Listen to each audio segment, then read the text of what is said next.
They say a man can survive almost anything until the pain comes from someone he trusted with his heart. It's strange, isn't it? You can take on the weight of life, money struggles, career setbacks, sleepless nights, and 1,000 little failures, and you somehow keep moving. But when she hurts you, it feels like your soul has been cracked open. It's not just the pain, it's the betrayal, the silence where laughter used to be, the cold look from the same eyes that once lit up when you walked in the room, the sudden realization that the person who promised to stand by you is now the very one tearing you down, leaving you bleeding inside where no one can see. And here's the truth you might not want to hear. You can't control her actions. You can't rewind the clock. You can't force her to be the woman you thought she was. But you can control something far more powerful: your response. That is where Stoicism comes in. Not as a cold philosophy that tells you to just ignore it, but as a battle-tested mindset for warriors of the mind. Men who understand that the storms outside are nothing compared to the storms they've already survived within. Right now, your instinct is to escape the pain, distract yourself, run, forget. But the Stoics teach us something counterintuitive. Pain can be your greatest ally if you learn to use it. Marcus Aurelius wrote, "The impediment to action advances action. What stands in the way becomes the way." That heartbreak, that betrayal, it's not here to destroy you. It's here to shape you. You see, most men crumble because they treat emotional pain like a disease, something to be avoided at all costs. But what if you treated it like resistance in the gym? Yes, it burns. Yes, it tears your muscles apart. But it's the tearing that makes you stronger. When she hurts you, the first Stoic move is not to lash out, not to beg, and not to numb yourself with cheap distractions. The first move is to sit with it, feel it without drowning in it. Observe it like a soldier studying the battlefield before making his next move. Right now, your instinct is to escape the pain, distract yourself, run, forget. But the Stoics teach us something counterintuitive. Pain can be your greatest ally if you learn to use it. Marcus Aurelius wrote, "The impediment to action advances action. What stands in the way becomes the way." That heartbreak, that betrayal, it's not here to destroy you. It's here to shape you. You see, most men crumble because they treat emotional pain like a disease, something to be avoided at all costs. But what if you treated it like resistance in the gym? Yes, it burns. Yes, it tears your muscles apart. But it's the tearing that makes you stronger.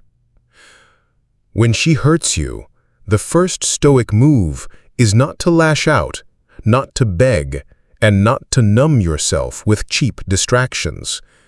The first move is to sit with it, feel it without drowning in it. Observe it like a soldier studying the battlefield before making his next move. The Stoics were obsessed with one thing above all else: what is in my control and what is not. Her words, not in your control. Her actions, not in your control. Her feelings, definitely not in your control. But your thoughts, your actions, your character, that's your kingdom. And if you abandon it, you've lost before the real battle even begins. Think about it. When you react in anger, you hand her your power.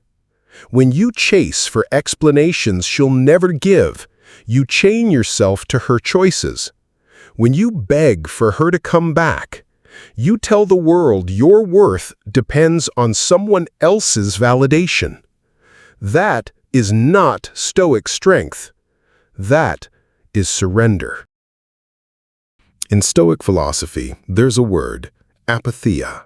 Not apathy in the modern sense, but freedom from being enslaved by emotions. It doesn't mean you don't feel. It means you feel everything, but you don't let it dictate who you are or how you act. She hurt you? That's real. That's human. Let yourself grieve, but do it with discipline. Do it with the quiet strength of a man who knows this pain will not define him. Epictetus said, "It's not what happens to you, but how you react to it that matters." You can be the man who breaks, or the man who stands unshaken, even as the ground trembles beneath him. Let me tell you a story. There was once a Roman general who returned home after years of war. He expected his wife to greet him, to embrace him, to celebrate his return. Instead, he found her gone, vanished with another man. His soldiers watched him closely, expecting rage, grief, or a desperate search. But the general simply stood still, as if weighing the universe in his mind. Finally, he said, "If she can leave me, she was never mine. If she was never mine, I have lost nothing. And if I have lost nothing, then I remain as I was, whole." That's not coldness, that's clarity. The general understood that love is a gift, not a chain. If someone walks away, they have freed you, even if it feels like they've cut you open. Now, here's the truth you don't want to hear but must hear. This hurt can either be the thing that breaks you or the thing that makes you unbreakable.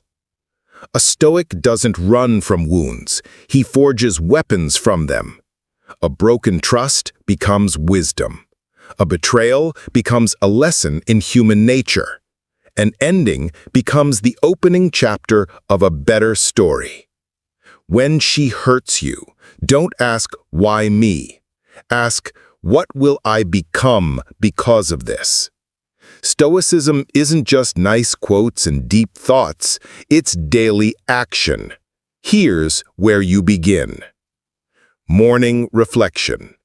Before the world wakes, take 10 minutes. Breathe. Ask yourself, what is in my control today? And commit to mastering that. Voluntary discomfort. Train yourself to be comfortable with discomfort. Cold showers, hard workouts, fasting. These build mental resilience. If you can choose discomfort, the pain you didn't choose loses its grip. Journaling without censorship. Write down everything you feel, raw, unfiltered. Then read it as if it were a letter from a friend. What advice would you give him? Strategic distance. Do not engage with her through emotional impulse. Let silence be your weapon, and clarity be your shield. Value rebuilding. Fill your days with actions that build your self-respect. Learning a skill, advancing your career, improving your health. Brother, here's what you need to understand. She might have wounded your heart, but only you can wound your soul. Don't let one person's choices become your life's definition. The Stoics faced exile, betrayal, and death, and they still lived fully, loved deeply, and fought fiercely for the life they believed in. You are not powerless, you are not broken. You are the same man you were before she hurt you, only now you have a choice. Remain the wounded or become the warrior. And the warrior's path begins here. When the mind turns against you, The hardest part after she hurts you is not her absence. It's your own mind. The replay button gets stuck.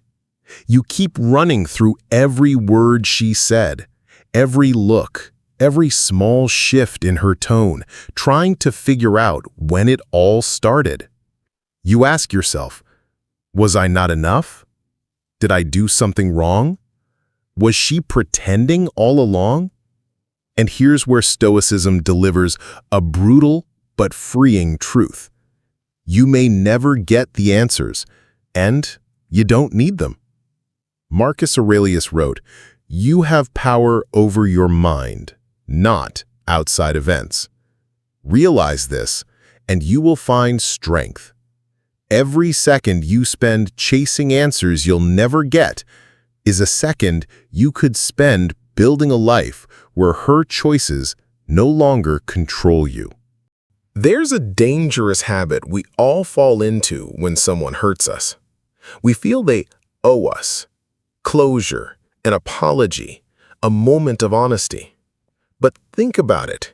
If she was willing to hurt you without warning, what makes you think she'll suddenly give you truth or comfort now? A Stoic pays no mind to what is owed by others, only to what he owes to himself. And what you owe yourself is peace, discipline, and dignity. Stop collecting emotional debts from people who were never planning to pay you back. Most men make one of two mistakes when they've been hurt. They explode, calling, texting, confronting in public. They beg, asking for another chance, pleading for explanations. Both hand your power away. In the Roman Empire, silence was not weakness, it was dominance. To remain silent when you're expected to react is to send a clear message. You no longer have access to my inner world. Silence gives you two gifts: time to heal and the chance to watch people reveal their true selves without your interference. When she hurts you, it's tempting to write the entire experience off as wasted time. But that's not the Stoic way. Epictetus was a slave before becoming one of history's greatest philosophers. He suffered, but he refused to waste the pain.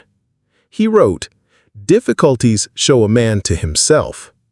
Your heartbreak is not just about her, it's about you. It's showing you where your emotional weak points are, where you tie your worth to other people, where your boundaries are too soft, and where you need to become unshakable. Imagine you're a soldier on a battlefield. You've been wounded. The enemy is gone, but the pain remains. Do you throw down your weapon and cry until the bleeding stops? No. You tend to the wound, you adapt your fighting stance, and you keep moving forward. Stoicism is the battlefield mindset. It's not about pretending you're fine. It's about refusing to stop moving forward while you heal. If you want to rise after being hurt, here's the Stoic blueprint. Anchor your mornings. Before your phone, before the noise of the world, spend time in reflection. Write down one principle you will live by today, like, "I will not be ruled by anger," or "My value is not dependent on another's approval." Strengthen the body, strengthen the mind. The Stoics train their bodies as much as their thoughts. Physical training reminds you that you can endure discomfort and grow stronger through it. Seek the company of the unshaken. Surround yourself with people who live with honor and discipline. The company you keep will either drag you deeper into weakness or pull you up into strength. Cut emotional supply lines. Don't check her social media. Don't ask mutual friends for updates. Don't open the door for more hurt. Redirect your energy. Every ounce of energy you spend replaying the past is energy you could use to master a skill, improve your career, or create something that outlasts this pain. Zeno of Citium, the founder of Stoicism, lost everything when a shipwreck destroyed his cargo. He could have drowned in despair, but instead he walked into a bookstore, found a book on Socrates, and began the journey that would define his life. He later said, "I made a prosperous voyage when I suffered shipwreck." Brother, right now you feel shipwrecked, but what if this is not the end? What if this is the start of the version of you that will never be sunk again? You can't stop her from leaving. You can't stop her from betraying you. But you can make sure that years from now, when you look back at this moment, you'll feel pride instead of shame. Act in such a way that even your pain becomes a badge of honor. Act in such a way that your future self will thank you for the man you chose to be in this storm. Understand this. She may have the power to wound your heart, but she can never touch your will unless you hand it to her. The Stoics didn't survive history's worst storms because they were lucky. They survived because they lived by a law stronger than pain. No one can rule me unless I give them permission. Walk forward, head high, soul unchained. Because the man who cannot be broken is the man who has already faced the worst and chosen to rise.